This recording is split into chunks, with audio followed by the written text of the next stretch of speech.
The first Chinese state visit to North Korea since 2005. President Xi Jinping's visit to the North comes at a critical time when denuclearization negotiations between Pyongyang and Washington have stalled, while trade tensions and a broad range of other issues are dragging U.S.-China relations to the lowest point in decades.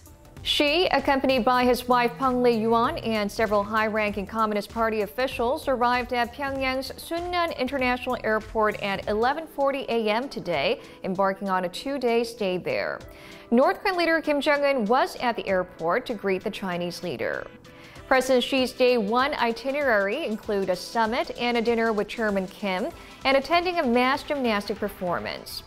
Then what could have been discussed during their summit?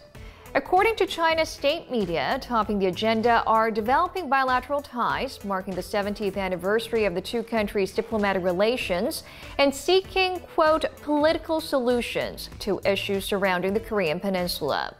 But there's more to President Xi's visit to the North this time around than improving ties. North Korea's strategic value for China has increased recently amid an intensifying Sino-U.S. rivalry. Back in 2012, when President Xi first assumed power, North Korea was more of a liability for the Chinese leader, as its continued provocations have justified U.S. military presence in the region and strengthened Washington's trilateral cooperation with South Korea and Japan.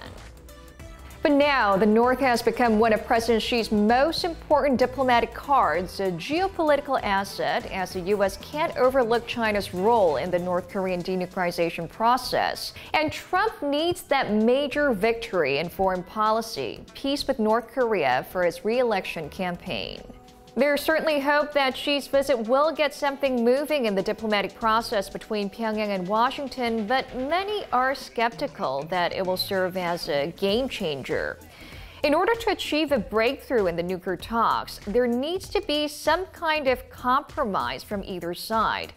But while the North is persistently demanding sanctions relief, the U.S. has levied new sanctions against the North on Wednesday, this time targeting a Russian bank accused of aiding Pyongyang by opening accounts for blacklisted entities. Some see this as an indirect warning to China as well.